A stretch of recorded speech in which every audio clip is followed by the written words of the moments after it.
Hi friends, പുതിയൊരു വീഡിയോയിലോട്ട് എല്ലാവർക്കും സ്വാഗതം. അപ്പോൾ ഇന്നത്തെ വീഡിയോ എന്ന് പറഞ്ഞാൽ പ്രധാനപ്പെട്ട ഒരു വീഡിയോ ആണ്. വീട് വയ്ക്കുന്ന ആൾക്കാർ തീർച്ചയായിട്ടും കണ്ടിരിക്കേണ്ട ഒരു വീഡിയോ തന്നെയാണ്. അപ്പോൾ ഞാൻ ഇതിനു മുമ്പുള്ള വീഡിയോയിൽ പറഞ്ഞിട്ടുണ്ട്, നമ്മളൊരു വീട് വയ്ക്കാൻ പ്ലാൻ വരയ്ക്കുമ്പോൾ നമുക്ക് ആ പ്ലാൻ ഇഷ്ടപ്പെട്ടോ, അതിലെന്തെങ്കിലും മാറ്റം വരുത്തണോ, എന്തെങ്കിലും ചേഞ്ച് വരുത്തണോ എന്നൊക്കെ നമ്മൾ നേരത്തെ പല വീഡിയോയിലും പറഞ്ഞിട്ടുണ്ട്. അപ്പോൾ ഇവിടെ സംഭവിച്ചിരിക്കുന്നത് വെച്ച് കഴിഞ്ഞാൽ, ഇത് നമ്മൾ കയറി വരുന്നൊരു ഹോളാണ്. അപ്പോൾ ഈ ഹോള് ഇതൊരു ഡൈനിങ് ഹാള്, ഇതൊരു ഹാള്. അപ്പോൾ നമുക്ക് ഡൈനിങ് ഹാളിനൊക്കെ സൗകര്യം വളരെ കുറവായിരുന്നു. അപ്പോൾ ഇവിടെയാണ് ഈ കാണുന്ന ഈ സ്ഥലത്താണ് നമ്മൾ സ്റ്റെയർ ആദ്യം ഉദ്ദേശിച്ചിരുന്നത്. ഇവിടെ നേരെ സ്റ്റെയർ പോയിട്ട് ഒരു ലാൻഡിങ്, അവിടെ നേരെ തിരിച്ച് തട്ടിൽ. അപ്പോൾ ഇതിൻ്റെ ക്ലയൻറ്റിന് ഇപ്പം ഈ ഒരു ഐഡിയ മാറി. അതായത് സ്റ്റെയർ നമുക്ക് ഇവിടെ കൊടുക്കണ്ട, ഇത് ഡൈനിങ് ഹാളും ആക്കി നമ്മൾ ഹോളിൽ അവിടെ ഒരു സ്റ്റെയർ കൊടുക്കാമെന്ന് കരുതി. അപ്പോൾ എന്തുകൊണ്ടും ബെറ്റർ അതാണ് നല്ലത്. കാരണം എന്താ വെച്ച് കഴിഞ്ഞാൽ, അതാകുമ്പോൾ ഹോളിൽ കുറച്ച് സ്പേസും കിട്ടും, നമുക്ക് ഡൈനിങ് ഹാളൊക്കെ ഒതുങ്ങിയിരിക്കും. അതായത് നമ്മൾ ഈ ജനലിൻ്റെ ഇവിടെ നിന്ന് സ്റ്റെയർ സ്റ്റാർട്ട് ആവണം. അപ്പോൾ ഇത് ഇനിയിപ്പം നമുക്കുള്ള മിസ്റ്റേക്ക് എന്ന് പറയുന്നത്, ഈ ഒരു ജനൽ മാറ്റണം. ഇവിടെ നിന്നാണ് സ്റ്റെയർ കയറി പോകുന്നത്. അപ്പോൾ ഈ ഒരു ജനൽ ഇടിച്ച് മാറ്റണം. അപ്പോൾ അത് മൊത്തത്തിലൊരു പണി തന്നെയാണ്. കാരണം ഇത് ഫ്രഞ്ച് വിൻഡോ ജനലാണ് കൊടുത്തിരിക്കുന്നത്. ഏകദേശം 1.90 ഈ ജനലിൻ്റെ ഹൈറ്റ്. അപ്പോൾ നമുക്ക് ഈ ഒരു ജനൽ പൊളിച്ചതിന് ശേഷം ഇവിടെ സ്റ്റെയർ അടിക്കണം. അപ്പോൾ ഇത് നമ്മൾ ഈ സ്ട്രക്ചർ വർക്ക് സ്റ്റാർട്ട് ചെയ്യുമ്പോൾ തന്നെ നമുക്കൊരു പ്ലാനിങ് ഉണ്ടെങ്കിൽ ഈ രണ്ടാമത് ഇടിച്ച് പൊളിപ്പ് വർക്ക് വരില്ല.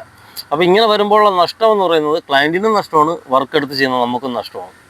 അപ്പം മാക്സിമം നമ്മൾ വർക്ക് സ്റ്റാർട്ട് ചെയ്യുമ്പോൾ മാക്സിമം നമുക്ക് ഈ സ്ട്രക്ചർ വർക്ക് തുടങ്ങും മുമ്പേ നമുക്ക് ആ പ്ലാനിൽ എന്തെങ്കിലും ചേഞ്ച് വരുത്താനുണ്ടോ എന്ന് നോക്കണം. അങ്ങനെ എന്തെങ്കിലും ചേഞ്ച് വരുത്താൻ താല്പര്യമുണ്ടെങ്കിൽ നമുക്കത് വരയ്ക്കുന്ന എഞ്ചിനീയറിനോട് പറഞ്ഞാൽ അവർ അത് പ്ലാൻ ചേഞ്ച് ചെയ്ത് നല്ല രീതിയിൽ ക്ലിയർ ചെയ്ത് തരും. അപ്പോൾ നമ്മൾ സ്ട്രക്ചർ വർക്കൊക്കെ ചെയ്ത് തീർന്ന് ഏകദേശം ഒരുപാട് സമയം എടുക്കുമ്പം പിന്നെ നമുക്ക് ഈ പൊളിച്ചൊക്കെ ചെയ്യുമ്പോൾ അതിൻ്റേതായിട്ടുള്ള നഷ്ടം തീർച്ചയായിട്ടും ക്ലയൻറ്റിന് സംഭവിക്കും. കാരണം സിമൻറ്റ്, പിന്നെ അതിൻ്റെ ബ്രിക്ക്, പിന്നെ അതിൻ്റെ ഇപ്പം കെട്ടുന്നതിൻ്റെ പണിക്കൂലി, അങ്ങനെ എങ്ങനെ നോക്കിയാലും നഷ്ടം മാത്രമേ ഉള്ളൂ. അപ്പോൾ പല ആൾക്കാരും പറ്റുന്ന വലിയൊരു മിസ്റ്റേക്കാണ്. നമ്മളൊരു വീടിൻ്റെ പ്ലാൻ വരയ്ക്കും, ആ പ്ലാന് നമുക്ക് ഇഷ്ടപ്പെട്ടോ ഇല്ലയോ ഒന്നും നോക്കില്ല. ഒരു പ്ലാൻ വരച്ച് തരുമ്പോൾ നമ്മൾ അതിലങ്ങ് ഓക്കെ ആവും, നമുക്കത് മതി എന്നുള്ള ഒരു ചിന്ത വരും. ചിന്ത വന്നതിന് ശേഷം നമ്മൾ വർക്ക് സ്റ്റാർട്ട് ചെയ്യും. അപ്പോൾ വർക്ക് സ്റ്റാർട്ട് ചെയ്ത് വർക്ക് ചെയ്തുകൊണ്ടിരിക്കുമ്പോഴായിരിക്കും പിന്നെ പുതിയ ഐഡിയകൾ വരുന്നത്. അപ്പോൾ പിന്നെ ആ ഐഡിയകളൊക്കെ ചെയ്യുമ്പോൾ നമുക്ക് അത്രയും നഷ്ടം നമുക്കിവിടെ വന്നുകൊണ്ടിരിക്കും. അതുകൊണ്ട് മാക്സിമം നമ്മളൊരു വീട് വയ്ക്കുമ്പോൾ മാക്സിമം നമുക്കൊരു പ്ലാൻ വരച്ച് അതിലാദ്യം ആ പ്ലാൻ ഓക്കെ ആണോ, ബെഡ്റൂം, കിച്ചൺ, അതുപോലെ തന്നെ സ്റ്റെയർ വരുന്ന സ്പേസ്, അതുപോലെ തന്നെ നമുക്ക് ഈ താഴെന്ന് രണ്ടാമത്തെ നിലയിൽ കയറുമ്പോൾ അവിടെ എന്തെങ്കിലും മാറ്റങ്ങൾ വരുത്തുമോ, ഇതെല്ലാം നമ്മൾ മൊത്തത്തിലൊന്ന് കാൽക്കുലേഷൻ ചെയ്യണം. അപ്പോൾ ഇതിപ്പോൾ നമുക്ക് മൊത്തത്തിൽ ഇവിടെ മാറ്റം വന്നിട്ടുണ്ട്. കാരണം നമുക്കിവിടെ സ്റ്റെയർ ഇവിടെ വരുമ്പോൾ നമുക്കിതിൻ്റെ ടോപ്പിൽ വരുന്ന ആ റൂമിൻ്റെ റൂമും ആ ബാത്റൂം അങ്ങനെയുള്ളതിലൊക്കെ കുറച്ച് മാറ്റങ്ങൾ വരും. അപ്പോൾ അത് നമ്മൾ മാക്സിമം എല്ലാം പ്ലാൻ ചെയ്ത് ഇപ്പോൾ തന്നെ അതെല്ലാം പ്ലാൻ ചെയ്ത് നമുക്ക് സ്റ്റെയർ കയറി വരുമ്പോൾ എങ്ങനെ വരും, അതായത് നമുക്ക് ബെഡ്റൂം, പാസേജ്, ബെഡ്റൂം, അങ്ങനെ 3 ബെഡ്റൂമാണ് മേളിൽ വരുന്നത്. അതൊക്കെ എങ്ങനെ വരും എന്നൊരു കാൽക്കുലേഷൻ ചെയ്തിട്ട് വേണം നമ്മൾ അതിലോട്ട് നിൽക്കാൻ. ഇപ്പം ഞാൻ ഏകദേശം ഇവിടെ ഈ സ്റ്റെയർ ഇവിടെ മതി എന്ന് കൺഫേം ആക്കിയതിന് ശേഷം നമ്മളൊരു പ്ലാൻ വരച്ചു. പ്ലാൻ എന്ന് വെച്ച് കഴിഞ്ഞാൽ ഒരുപാട് പ്ലാൻ നോക്കിയെന്ന് വെച്ച് കഴിഞ്ഞാൽ നമ്മൾ എഞ്ചിനീയറിനെ കൊടുത്തൊന്നും വരപ്പിച്ചില്ല, നമ്മൾ തന്നെയാണ് നോക്കിയപ്പോൾ നമുക്കൊരു ഐഡിയ കിട്ടി. ഇപ്പോൾ ആ ഒരു ഐഡിയ വെച്ച് നമ്മൾ മുന്നോട്ട് പോവുകയാണ്. അപ്പോൾ ഈ ഒരു ബുദ്ധിമുട്ട് വരാതിരിക്കാൻ മാക്സിമം ചെയ്യുന്നവർ ഒന്ന് ശ്രദ്ധിച്ചാൽ മതി. സ്ട്രക്ചർ വർക്ക് ചെയ്യുമ്പോഴേ ഒന്ന് ശ്രദ്ധിച്ചാൽ നമുക്ക് വളരെ ഉപകാരമായിരിക്കും. ഇപ്പോൾ എന്തുകൊണ്ടും എൻ്റെ ഒരു കാഴ്ചപ്പാടിൽ ഇവിടെ സ്റ്റെയർ കൊടുക്കുന്നത് നല്ലതാണ്. കാരണം നമുക്ക് ഡൈനിങ് ഹാള് കിച്ചൻ്റെ ആ സൈഡിലോട്ടാകുമ്പോൾ അവിടെ ഒതുങ്ങി നിൽക്കും.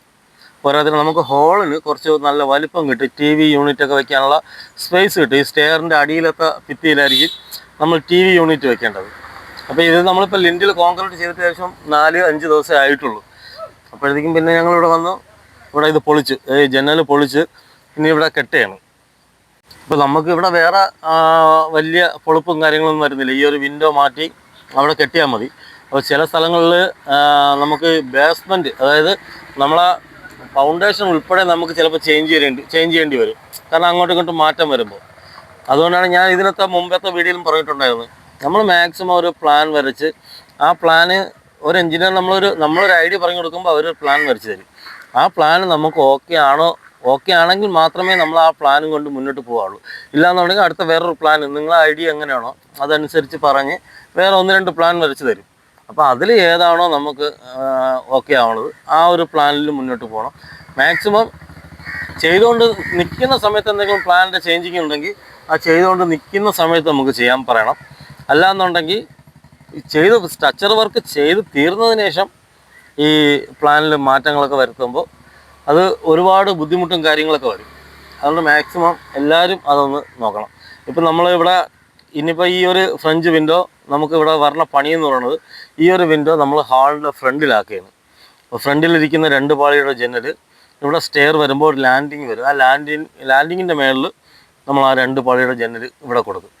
ഇപ്പം അല്ലെങ്കിൽ നമുക്ക് ഒരു ജനൽ വേസ്റ്റായി പോകും. അപ്പോൾ ആ ഒരു ജനൽ വിൻഡോ വേസ്റ്റ് ആവാതിരിക്കാൻ വേണ്ടിയാണ് നമ്മൾ അങ്ങനെ ചെയ്യുന്നത്. പിന്നെ ഇങ്ങനെ വരുമ്പോൾ നമ്മൾ ഒരുപാട് കാര്യങ്ങൾ നോക്കണം. കാരണം നമുക്ക് സ്റ്റെയർ കയറി വരുമ്പോൾ അതിൻ്റെ കുറുകെ ഒരു ബീം പോകുന്നുണ്ട്. അപ്പോൾ ആ സ്റ്റെപ്പ് കയറി നമ്മൾ കയറുമ്പോൾ നമ്മളെ സ്റ്റെപ്പ് നമ്മളെ തലയിൽ തട്ടുമോ, അതായത് നമ്മൾ നടന്ന് കയറുമ്പോൾ നമ്മളെ തലയിൽ ആ ബീം ഇടിക്കുമോ എന്നും കൂടി നമ്മൾ നോക്കണം. അങ്ങനെ ഒരുപാട് കാര്യങ്ങളൊക്കെ നോക്കി കാൽക്കുലേഷൻ ചെയ്താണ് ഞങ്ങളിവിടെ സ്റ്റെയർ ആക്കിയത്. കാരണം റൈസറിൻ്റെ ഹൈറ്റ് എന്ന് പറയുന്നത് 15 സെൻറ്റിമീറ്റർ ഹൈറ്റും 30 സെൻറ്റിമീറ്റർ വീതിയുമാണ് നമുക്ക് ടോപ്പുമാണ് വരുന്നത്. അപ്പോൾ ആ സ്റ്റെപ്പ് വന്നതിന് ശേഷം നമുക്ക് ആ ബീമിൽ നമ്മളെ തല ഇടിക്കുമോ എന്ന് നോക്കണം. പിന്നെ ഈ കോർണർ ഇവിടെ നിന്ന് ഒരു ലാൻഡിങ് കൊടുത്തു കഴിഞ്ഞാൽ നമുക്ക് ഏറ്റവും ടോപ്പിൽ സ്റ്റെപ്പ് കയറുമ്പം ഒരുപാട് ലെങ്തായി പോകും. അങ്ങനെ വരുമ്പോൾ നമുക്ക് ഈ സ്റ്റെപ്പ് കയറി അടുത്ത റൂമിലൊക്കെ കയറാണ്ട പാസേജ് വളരെ കുറവായിരിക്കും.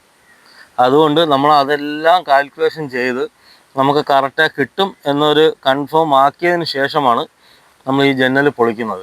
അല്ലാതെ നമുക്ക് ഇവിടെ സ്റ്റെയർ വേണം, ഈ ഇപ്പോൾ ക്ലയൻറ്റ് പറയണം നമുക്കിവിടെ സ്റ്റെയർ കൊടുക്കാം എന്ന് പറയുമ്പോൾ നമ്മളെ അവരുടെ ഇഷ്ടപ്രകാരം നമുക്ക് അവിടെ സ്റ്റെയർ കൊടുക്കാൻ പറ്റില്ല. കാരണം നമുക്ക് സ്റ്റെയർ കൊടുക്കുമ്പോൾ ബാക്കിയുള്ള കാര്യങ്ങളും കൂടി നോക്കണം. നമുക്ക് മേളിൽ സ്റ്റെപ്പ് കയറുമ്പോൾ എന്തെങ്കിലും തടസ്സം വരുമോ, അതുപോലെ തന്നെ മേളിൽ ഈ സ്റ്റെപ്പ് കയറുമ്പോൾ ഒരു പാസേജ് വരികയാണ്. അപ്പോൾ ആ പാസേജിൽ നിന്നാണ് നമുക്ക് 3 ബെഡ്റൂമിലും പോകേണ്ടത്. അതുപോലെ തന്നെ ഏറ്റവും ടോപ്പിൽ കയറാൻ വേണ്ടി ഒരു ലാൻഡിങ് കൊടുക്കണം. അപ്പോൾ ഇതെല്ലാം നമ്മൾ കാൽക്കുലേഷൻ ചെയ്ത് നോക്കണം. എല്ലാം കറക്റ്റ് രീതിയിൽ നമുക്ക് ചെയ്യാൻ പറ്റുമോ എന്നെല്ലാം നോക്കിയതിന് ശേഷമാണ് ഞാനിവിടെ ഇന്ന് രാവിലെ വന്ന് ഈ ജനൽ ഇടിച്ച് മാറ്റിയത്. അപ്പോൾ ഇന്ന് ഞാൻ ഒരു ഹെൽപ്പറെ ഒന്നും കൊണ്ടുവന്നിട്ടില്ല. കാരണം ഹെൽപ്പറെ കൊണ്ടുവരേണ്ട ആവശ്യമില്ലെന്ന് തോന്നി. കാരണം എന്തായാലും ഇത് നഷ്ടമാണ്. കാരണം ക്ലയൻറ്റിന് ഒരുപാട് നഷ്ടമാണ് വരുന്നത്. അതുകൊണ്ട് ഞാൻ തന്നെ വന്ന് കുറച്ച് നമുക്ക് ഏകദേശം ഒരു 10-40 കല്ലിൻ്റെ കെട്ട് ഇവിടെ വരുന്നുള്ളൂ. അതുകൊണ്ട് ഞാൻ പിന്നെ ഹെൽപ്പറെ ഒന്നും വിളിച്ചില്ല. ഞാൻ തന്നെയാണ് സ്വന്തമായിട്ട് വന്ന് ഇടിച്ച് ജനലെല്ലാം മാറ്റി. കുറച്ച് ചാന്തിൻ്റെ ആവശ്യം, ഒരു 6-7 കുട്ട മണലിട്ട് നമ്മൾ ചാന്തൊക്കെ മിക്സ് ചെയ്ത് ഞാൻ തന്നെ സ്വന്തമായിട്ട് കെട്ടാമെന്ന് കരുതി. കാരണം അല്ലാന്നുണ്ടെങ്കിൽ പിന്നെ അതിനൊരു ഹെൽപ്പറെ വിളിച്ചുകൊണ്ട് വരണം. ഒരു ഹെൽപ്പർ ഒരു മേസ്ത്രി ആകുമ്പോൾ മൊത്തത്തിൽ എങ്ങനെ നോക്കിയാലും ക്ലയൻറ്റിന് നഷ്ടമാണ് വരുന്നത്. അപ്പോൾ ആ ഒരു നഷ്ടം ഒഴിവാക്കാൻ വേണ്ടിയാണ് ഞാൻ ഒറ്റയ്ക്ക് തന്നെ വന്ന് ചെയ്യാമെന്നുള്ള കണക്കൂട്ടിൽ ഞാൻ വന്നത്. എന്നാലും കുഴപ്പമില്ല. കാരണം എൻ്റെ ഒരു അഭിപ്രായത്തിൽ ഇവിടെ സ്റ്റെയർ കൊടുക്കുന്നതായിരിക്കും എന്തുകൊണ്ടും നല്ലതായിരുന്നു എനിക്ക് തോന്നി. കാരണം ഇവിടെയേ ഉള്ളൂ സ്പേസ്, ഇവിടെയേ ഉള്ളൂ. അപ്പോൾ അതിനുവേണ്ടിയുള്ള നമ്മൾ പൂഴി പാറപ്പൊടി കൂടി മിക്സ് ചെയ്ത് ചാന്തെല്ലാം റെഡിയാക്കി കെട്ടും തുടങ്ങി. അപ്പോൾ ഏകദേശം നമ്മൾ ഇന്ന് തന്നെ എനിക്കൊരു എല്ലാം കൂടി 2 മണിക്കൂറത്തെ വർക്ക് വന്നു.